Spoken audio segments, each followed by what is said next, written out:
लोग कहते हैं कि फ्लैट्स हो गए, घर हो गए, काफ़ी महँगे-महँगे मिलने लग गए हैं। तो कई लोगों की ये मेंटालिटी हो गई है कि अगर बिज़नेस करना है, तो वो पैसा आप बिज़नेस में इन्वेस्ट करो और फ्लैट या घर रेंट पे लो। सर, दोनों ही चीज़ है। हाँ, अभी एक बहुत बड़ा बिजनेसमैन था, हाँ, वो एक 100 करोड़ के घर में रह रहा था। 16 लाख रुपए रेंट था उसका। ठीक है।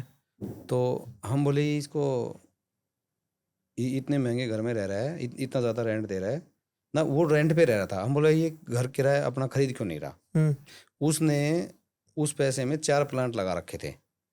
वो 100 करोड़ रुपए वहाँ ना इन्वेस्ट करके उसने 4 अपने प्लांट प्लांट्स में लगाए, इन्वेस्ट किए वहाँ होते, से ठीक उसके है। पैसे आ रहे थे। बट वो एक कहानी ये है कि वो तो बहुत बड़ा आदमी है।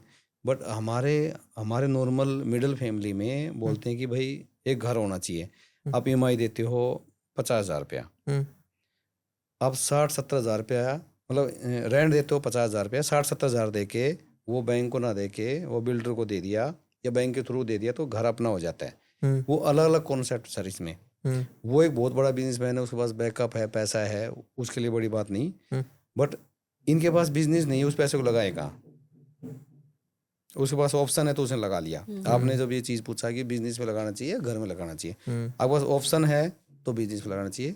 नहीं तो अपना रेंट पे जो रह रहे हैं ईएमआई बंद करके ना, घर लेना रेंटल चाहिए। बंद करके ईएमआई में आ जाओ, घर अपना हो जाएगा। 20 ओके। साल में तो अपना हो जाएगा। हाँ, इफ़ यू हैव मतलब प्रॉपर बिज़नेस आइडिया है जिसमें प्रॉफिटेबिलिटी आएगी हाँ 100%, तो आप बिज़नेस में इन्वेस्ट करो, हाँ। अदरवाइज़ नहीं। नहीं तो वो पैसा ही आपको डूब जाएगा। किसी हुँ, पे वैसे ट्रस्ट कर लोगे, वो आजकल नए नए आ रहे हैं, 3-5 करते हैं काम में। हुँ। अगर एक थंब रूल बनाए तो कमर्शियल या फिर रेजिडेंशियल किस में इन्वेस्ट करना ज़्यादा सेफ है और प्रॉफिटेबल है? प्रॉफिटेबल अगर जगह सही मिल जाए तो कमर्शियल। नहीं तो ज़्यादा किसी के पास एक्स्ट्रा पैसा है तो एक रेजिडेंस में डाल दो, एक कमर्शियल में। नहीं तो एक इतना ही पैसा है कि एक घर ही ले सके तो रेजिडेंशियल में। नहीं, क्लियर नहीं हुआ। मैं जैसे मेरे पास घर भी है अपना, हाँ मेरे पास अपना ऑफिस भी है, अब एक्स्ट्रा पैसे हैं तो हाँ मुझे कमर्शियल में इन्वेस्ट करने चाहिए या रेजिडेंशियल में? कमर्शियल में। कारण? कहानी है जैसे आपने घर किसी को दे दिया, परचेज करके रेंट पे दे दिया, हाँ जी। तो वो क्या करेगा, 11 महीने का एग्रीमेंट कर दिया आपने। बच्चे का स्कूल चेंज हुआ, वो अपना घर चेंज कर लेगा।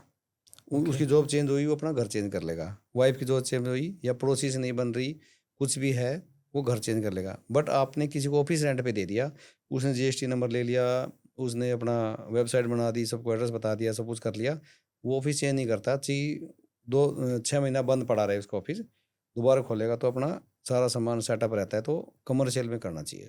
ओके।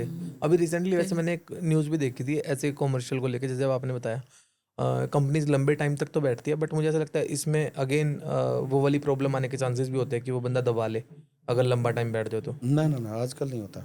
आजकल नहीं नहीं होता नहीं है। नहीं होता। नहीं, पता नहीं, शायद मैंने कोई न्यूज़ पढ़ी थी कि 11 साल तक अगर कोई बंदा कोई कंपनी किसी प्रॉपर्टी में बैठी है तो मतलब हम अपनी मर्जी से तो नहीं उसको उठा सकते। नहीं उठा सकते सर। उठा सकते हैं। हाँ, रजिस्टर्ड एग्रीमेंट करके ओके। स्टार्टिंग से ही हाँ उठा सकते हैं।